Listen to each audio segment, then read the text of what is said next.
Hi, is my prince. എല്ലാവർക്കും black table YouTube ചാനലിൻ്റെ പുതിയ വീഡിയോയിലേക്ക് സ്വാഗതം. എന്തുണ്ട് വിശേഷങ്ങൾ? എല്ലാവർക്കും സുഖമല്ലേ? എല്ലാവരും ഹാപ്പിയല്ലേ? ഹാപ്പി ആയിട്ടിരിക്കുക. എനിത്തിങ് ഓപ്പൺ ലൈഫ് ഫസ്റ്റ് കോപ്പാണ് ഓൾവേസ് പോസിറ്റീവായി. കഴിഞ്ഞ കുറച്ച് വർഷങ്ങളായിട്ട് ചൈന ഇങ്ങനെ ലോകത്തെ വിസ്മയിപ്പിച്ചുകൊണ്ടിരിക്കുകയാണ്. കാരണം പല കാര്യങ്ങളും അവർ ചെയ്ത് കാണിച്ചുകൊണ്ട്, അല്ലെങ്കിൽ മറ്റ് രാജ്യങ്ങൾക്ക് പറ്റാത്ത പല കാര്യങ്ങളും ചെയ്തുകൊണ്ട് അവരിങ്ങനെ ലോകത്തെ വിസ്മയിപ്പിച്ചുകൊണ്ടിരിക്കുന്നു.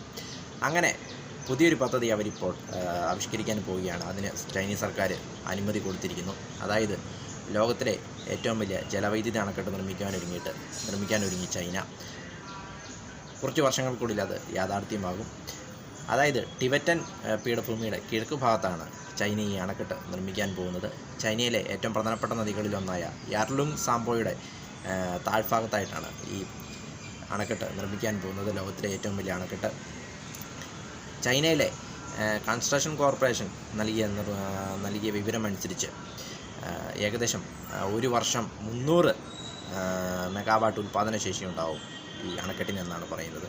ഇപ്പോൾ നിലവിൽ ചൈനയിലെ ഏറ്റവും വലിയ അണക്കെട്ടിൻ്റെ ഉൽപ്പാദനശേഷി എന്ന് പറയുന്നത് 88.3 മെഗാവാട്ടാണ്. അപ്പോൾ അതിന് 3 ഇരട്ടി ഉൽപ്പാദനശേഷി ഉണ്ടാവും ഈ പുതിയ അണക്കെട്ടിന്. അതുതന്നെ നമ്മളെ ഞെട്ടിക്കുന്ന ഒരു കാര്യമാണെന്ന് പറയാം. പക്ഷേ ഇത്രയും വലിയ സംഭവങ്ങളൊക്കെ നടക്കുമ്പോഴും അത് നമുക്കൊരു ഭീഷണിയാണ്. അതായത് ഇന്ത്യക്കും ബംഗ്ലാദേശിനും ഇതൊരു ഭീഷണിയാണ്. അതുകൊണ്ട് തന്നെ ഇന്ത്യയും ബംഗ്ലാദേശും ഈ ഒരു കാര്യത്തിൽ ആശങ്ക പ്രകടിപ്പിച്ചിട്ടുണ്ട്. കാരണം യാർലുങ് സാംബോ എന്ന നദി ചൈനയിലെ ഉത്ഭവിച്ച് ചൈനയിലൂടെ ഒഴുകി ടിബറ്റിലൂടെ ഒഴുകി പിന്നീട് ഇന്ത്യയിലെ അരുണാചൽ പ്രദേശിലും ആസാമിലും ഒഴുകി ബംഗ്ലാദേശിലേക്ക് പോകുന്നു. അതായത് ഇന്ത്യയിലേക്ക് വരുമ്പോൾ ഈ നദി ബ്രഹ്മപുത്ര നദി എന്നാണ് അറിയപ്പെടുന്നത്. അതായത് നമ്മുടെ രാജ്യത്തെ പ്രധാനപ്പെട്ട നദികളിലൊന്നാണ് ബ്രഹ്മപുത്ര നദി. അപ്പോൾ ഈ ബ്രഹ്മപുത്ര നദിയുടെ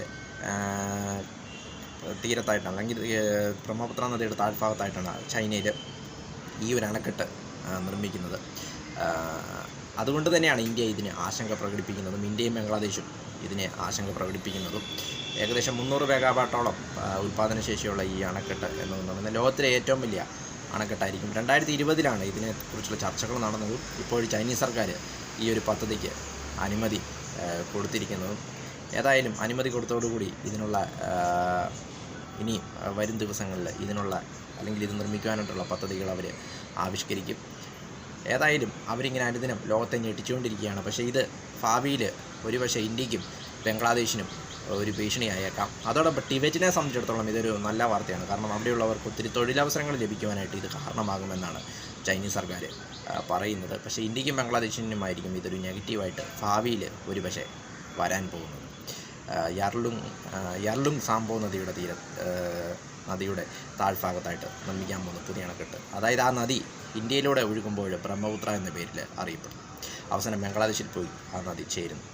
വീഡിയോ ഇഷ്ടപ്പെട്ടാൽ ലൈക്ക് ചെയ്യുക, ഷെയർ ചെയ്യുക, കമൻറ്റ് ചെയ്യുക, സബ്സ്ക്രൈബ് ചെയ്യുക. വീണ്ടും പുതിയ വീഡിയോയിൽ കാണാം. അതുവരെയ്ക്കും ടേക്ക് കെയർ, ബൈ.